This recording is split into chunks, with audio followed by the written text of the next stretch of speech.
Esse vídeo é sobre a exposição Narrativas em Processo, Livros de Artista, que está em cartaz no Itaú Cultural, no centro de São Paulo.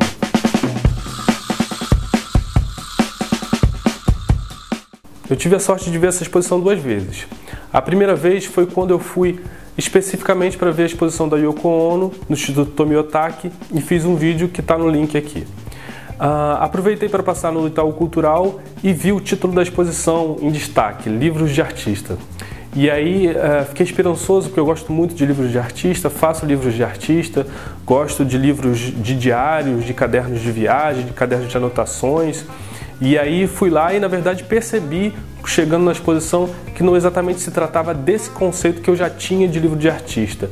Era uma expansão do conceito de livro de artista, numa interação entre literatura, design, artes plásticas, e é assim que essa exposição se dá. Então eu tive muita sorte, porque nessa segunda vez, logo que cheguei, estava começando uma visita guiada com o Felipe Scovino, que foi o curador dessa exposição. A palavra definitivamente virando espaço, virando estrutura, virando uma escultura, né?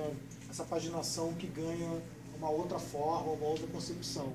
São 70 trabalhos que primeiro foram apresentados no Instituto Figueiredo Ferraz, em Ribeirão Preto, e agora vieram para o Instituto Itaú Cultural, no centro de São Paulo. A exposição se divide em alguns núcleos. O primeiro núcleo fala dos trabalhos do Angelo Agostini, que foi um caricaturista, desenhista italiano que veio para o Brasil e fazia trabalhos críticos ao Segundo Reinado. Ele era abolicionista, ele era muito proativo, fez várias revistas como O Cambrião, O Polichinelo e Dom Quixote. Inclusive, em 1866, a sede da revista O Cambrião, do Angelo Agostini, foi depredada.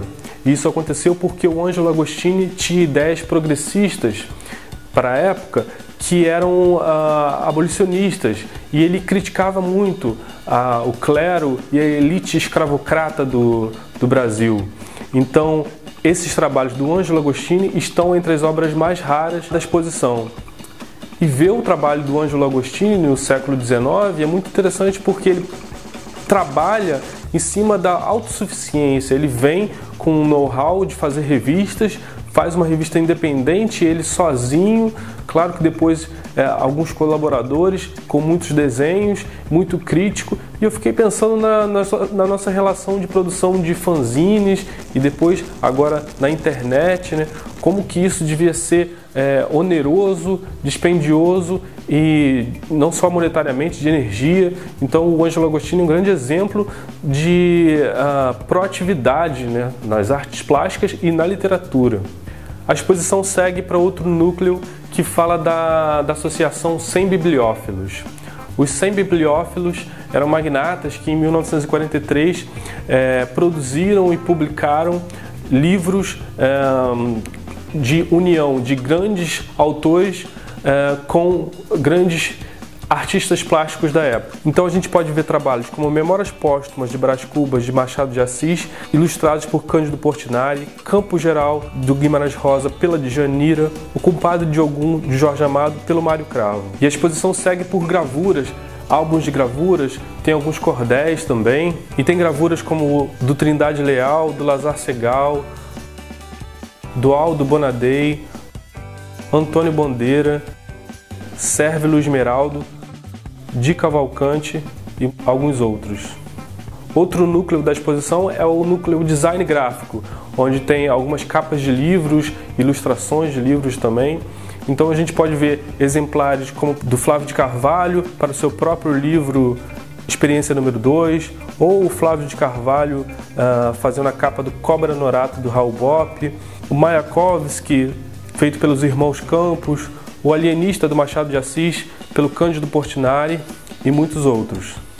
Então, por falar nos irmãos Campos, também tem alguns trabalhos deles lá, do Haroldo de Campos, do Augusto de Campos, poesias, né, Décio Pinhatari.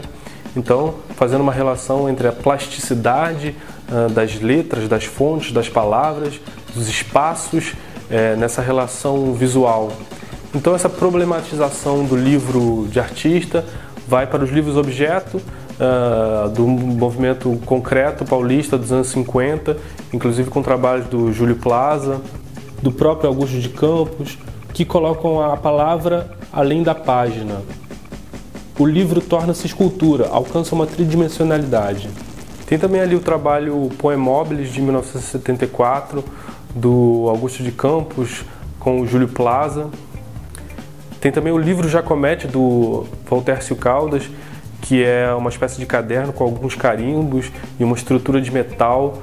E por falar em tridimensionalidade, também existe um trabalho, Viva Vaia, do Augusto de Campos, que está lá numa estrutura de acrílico que você pode manusear, e ela se relaciona com essa questão da acessibilidade que tem em alguns trabalhos na exposição, com audiodescrição e também linguagem braille. Um outro núcleo da exposição é o que se chama Uma Escrita em Branco, que tem um trabalho do Valtércio Caldas, como imprimir sombras, com essa questão da materialidade do livro. Também Brígida Baltar falando dessa questão com os seus trabalhos, que são livros, que são estruturas de cerâmica em formato de livros. E também o livro Balada, do Nuno Ramos, que é um livro grosso que é atingido por uma bala.